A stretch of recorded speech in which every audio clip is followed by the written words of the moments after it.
All right, ladies and gentlemen, welcome back to the channel, man. We're back.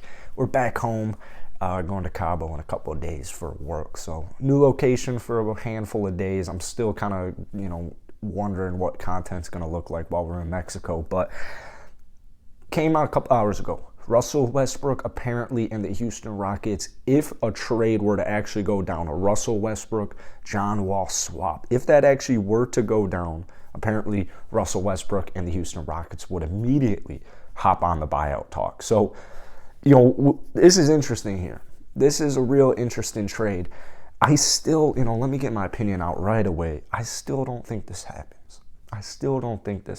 And I'll tell you why. Before I tell you why, if you guys enjoy this video, be sure to hit that like button, hit that sub button, post content every single day. I have two issues. Actually, I have a bunch of issues with this trade. First off, Rafael Stone and the Houston Rockets are in no way, shape, or form in a rush to get John Wall off of the books. In fact, there's been several reports and rumors coming out in the last couple of weeks, specifically the last few days, that Houston might not even make a move at the trade deadline. And here is why. They're trying to get all of their fat salaries off of the books by 2023. John Wall, he's out in 2 years. Assumingly he accepts his player option worth like $45 million next season, which I would imagine he would accept. And then you have Eric Gordon coming off of the books as well. And you also just so happen to have Christian Wood coming off too. So that would leave you room with at least two max contract slots. Take a look at the free agency list 2 seasons from now. It makes sense. It's solid. But here's where I have even a bigger issue, because I would imagine if Rafael Stone and Russell Westbrook, they had a mutual understanding that they would actually figure out a buyout, the Houston Rockets would need a first-round pick. Like, they would need a first-round pick. I don't want to hear I need 2 second-round picks. Oh, my God, get that out of my head. Like I said, the Houston Rockets, they're in no rush. They're not going to make moves in free agency. If they do, it would be more of a guy like a Daniel Theis, where it's, we're talking like $10 million a year contract, less than $10 million a year contract, just like Daniel Theis. My issue is the Lakers.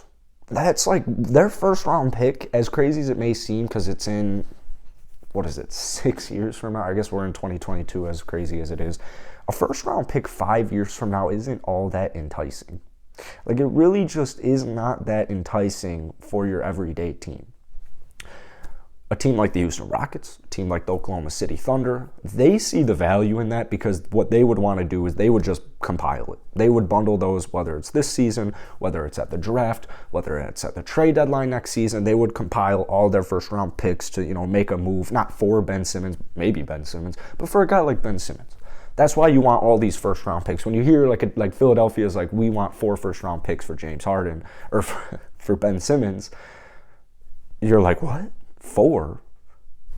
Houston Rockets, Oklahoma City Thunder, rebuilding teams, if they're smart, they get rid of their expiring contracts, they get rid of their veteran experts, experienced players, and they get first-round picks from them. My issue is the Lakers, that first-round pick is really one of their only valuable assets right now. The rumor mill right now is that they've been offering teams Talen Horton-Tucker, Kendrick Nunn, and that first-round pick, and they are getting zero interest. And it makes sense. It makes sense. I don't know who they're going for, but I would imagine if it's guys like Jeremy Grant, it's kind of hard to imagine. Even Ben Simmons, like, Philly's not accepting that trade. THT, 1 first-round pick, and Kendrick Nunn for Ben Simmons. That doesn't even make sense salary-wise, but you get what I'm saying. What I think happens is I think the Lakers do and should hold on to Russell Westbrook. I don't think Russell Westbrook is the sole problem for all these Laker issues. I know Russell Westbrook doesn't help their defensive issues, but it's not like he's the only dude out there not playing defense. It's not like that one bit. It's a team effort. No one's playing defense on the Lakers. That's not something they're doing this season.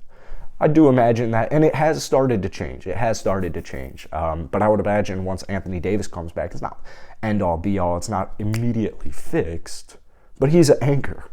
It's like having, I was reading a tweet today from a Houston Rockets podcaster, and he was like, I don't understand, Lakers are 12-13 without Anthony Davis, or with Anthony Davis. I don't understand why they think this is like immediately fixes their solutions. Well, let's take a guy very similar defensively to Anthony Davis, like Giannis Antetokounmpo. What happens when the Bucks lose Giannis Antetokounmpo? They do bad. They play worse defense. They're not as good as offense. Like, when you're missing your best player, in the Lakers situation, your second best player, you're not going to, like, do I need to explain what happens? Yes. If you're missing your best defensive player, your defense is going to get worse. That's how that works. I don't think Anthony Davis immediately fixes everything, but he is a key critical piece to this team. So obviously losing him is going to make your defense worse. Food for thought. So, I don't think the Lakers should trade Russell Westbrook. And if they don't trade Russell Westbrook, the Rockets and the Lakers don't have any business trading together.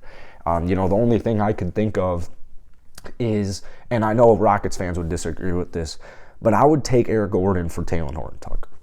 I don't think the salaries would, I think, they'd have to throw in like DeAndre Jordan or something, get the $18 million range that Eric Gordon signed to, but I would take Talen Horton-Tucker and, DeAndre Jordan or Kendrick Nunn or whatever it is for Eric Gordon. I would do that. Hell yeah, I would do that. I do want a first-round pick. But the rumor mill right now is that the Houston Rockets are probably not going to trade Eric Gordon because I guess what every team is offering them is there's just too much protection. There's too much protection on these first-round picks. And the hope is that these teams kind of start to get more desperate. But who really knows if that's going to happen? You know what I'm saying? Like, who really knows if that's what's going to happen? So if the Lakers don't trade Russell Westbrook, I think, honestly, Russell Westbrook maybe has like 3 teams at the most that he could actually end up going to. Maybe like the Pelicans, maybe the Knicks, maybe the Clippers, but I highly doubt that. So there's only a handful of teams that can actually, or would actually, I should say, do a trade for Russell Westbrook, because it would probably have to be like at least a 3-for-1 trade. And given just the fact that LeBron James kind of vouched for Russell Westbrook, and he was like, if not the reason, a very big reason to as far as why the Lakers chose Westbrook over DeRozan, over Kyle Lowry, I would imagine LeBron sees the value. Like, Russ isn't that bad of a player. On every LeBron James team, there's going to be a scapegoat. Right now, it's Russell Westbrook. Right now, it's Frank Vogel. It happens with every team that has, like, a generational basketball talent that just isn't doing as well as they should. So, realistically, what I think the Lakers end up doing is I think they flip Talen, Kendrick, and their first-round pick for a guy like Harrison Barnes. And then I think they use, maybe a second-round pick, several second-round picks to get an enticing deal going with, like, the Orlando Magic for, like, Terrence Ross.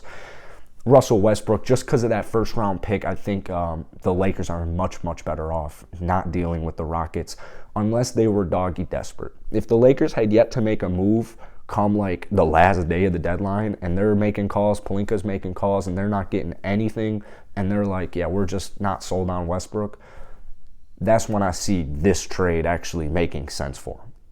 When they're all out of options. They've exhausted every single option. So that's it for today, man. Just kind of wanted to give some input on this situation right now.